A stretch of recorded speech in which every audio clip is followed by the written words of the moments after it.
Hello and welcome to the Today's Money Masters. I'm Jean-Paul Manu. The Today's Money Masters competition comprises 3 professional investors and a novice, each provided with $500,000 to invest. The participants will invest in stocks, bonds, and collective investment schemes, and they will share their strategies over a 1-year period. At the end of the period, the top portfolio manager will be declared. So let's continue with the masters on this very exciting journey.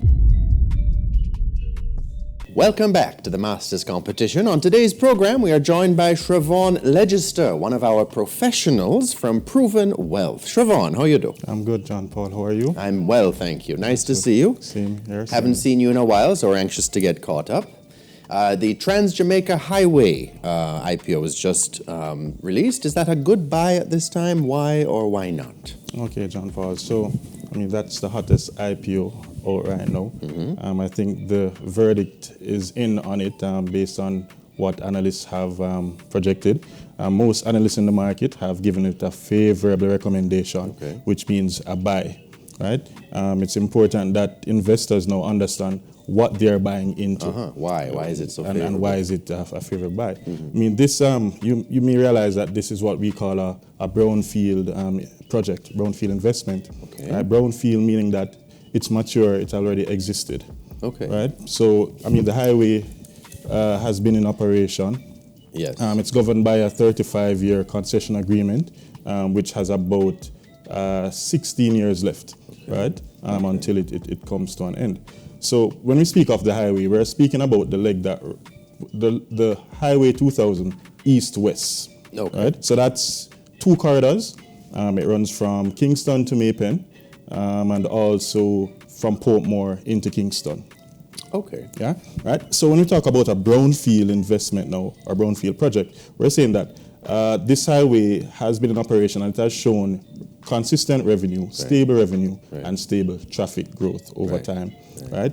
Most analysts have used free cash flow method to determine if this is a good investment, right? And so have we at Proven. Mm-hmm. And when we look at it, we project that even after satisfying the operational cost, the cost of servicing the debt payments, there will still be free cash flow to equity left for investors. Okay. Right? We're looking at a price point between $1.55 and $1.88 per share. Okay. The stock is being listed at $1.41, right? Which means that it's an undervalued stock, and investors can look to invest and get some good returns, right? Okay. Now, to look at the investor should also be aware of what the operation or the company has to offer, right? It's monopolistic in nature, which means that it operates what is the only toll corridor along what is the most densely populated aspect of Jamaica, right? Sure. So we're talking about, it runs from the parishes of St. Andrew. It runs through, it also involves Clarendon, St. Catherine as well, right? Mm-hmm. Representing about 53% of the population. Mm-hmm. Right? Taking over for that main road. That taking over, exactly. There aren't a lot of competing alternative roads, right? You have the Mandela Highway there, but when you look at overall, there is not a lot of competing modes of transportation. Mm-hmm. So this highway presents a good opportunity, and we expect revenues to continue in a sustainable manner, right? Okay.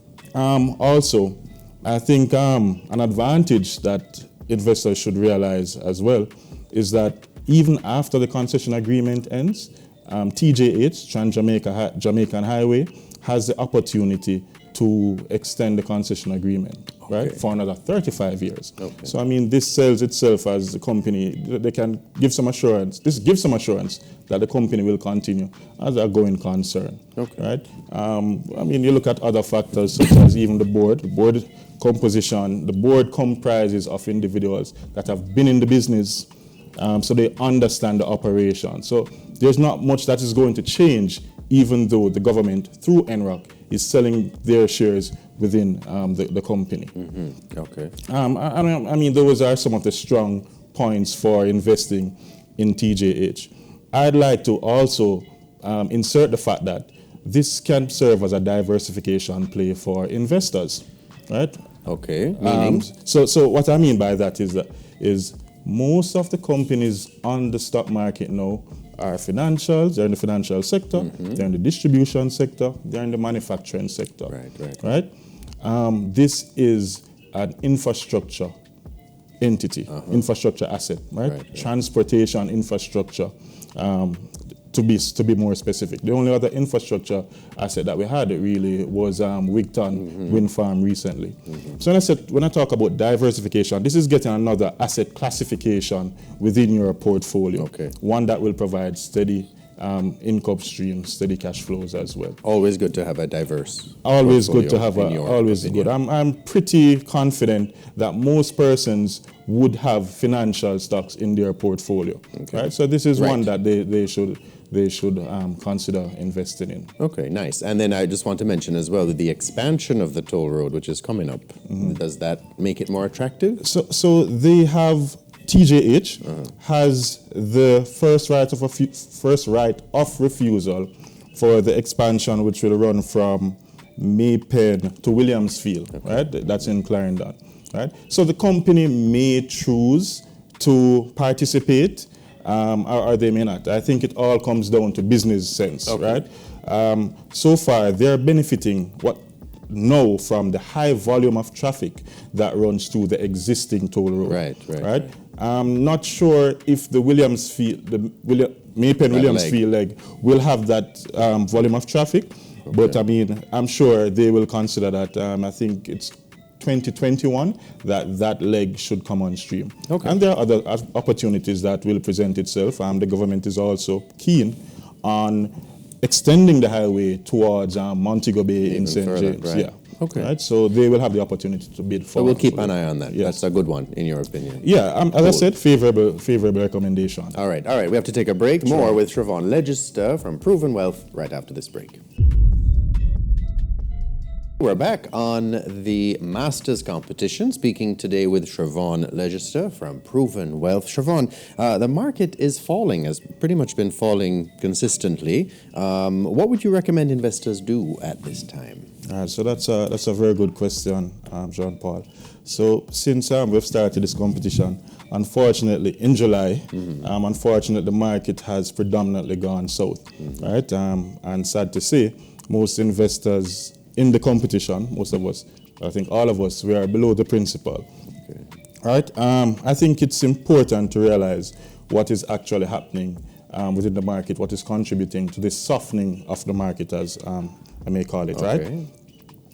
So the truth is that most investors, in my opinion, are capitalizing or realizing gains that they would have achieved on other stocks, right? Last year, so to speak. So last year you had listing of several stocks. You had the run-up right between April and July.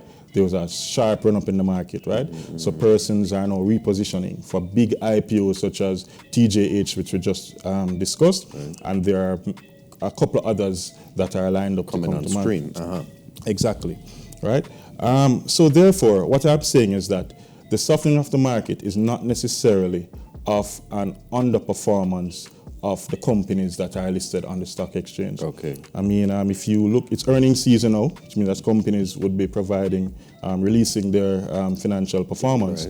And so far, I mean, generally, these companies are performing well, right, in terms of financial results.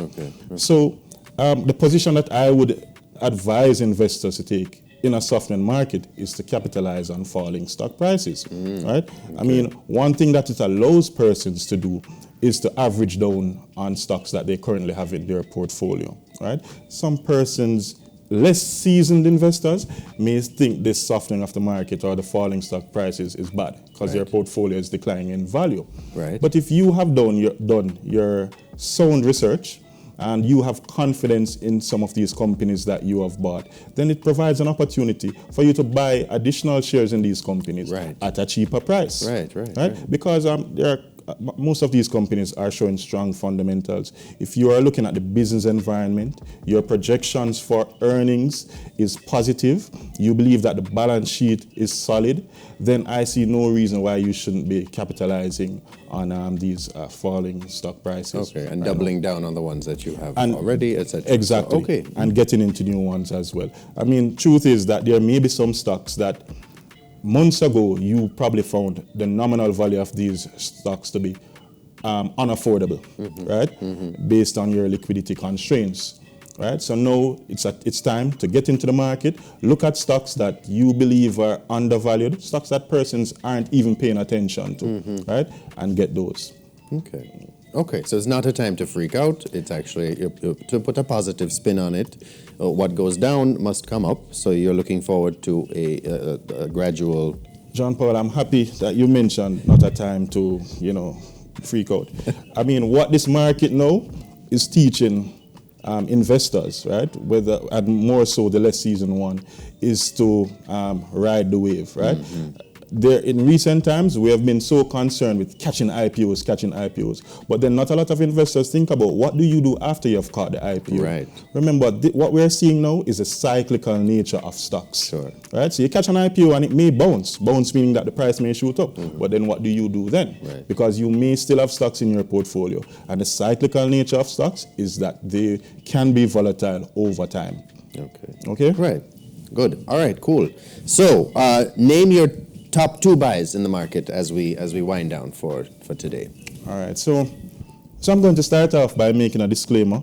Of course, viewers would know that I am employed to Chrevaughn Wealth Limited. Right. I mean, Chrevaughn is scheduled to come out with an APO, additional public offering. Okay. So it's additional APO. Shares. Okay. Right. That's scheduled for later this month.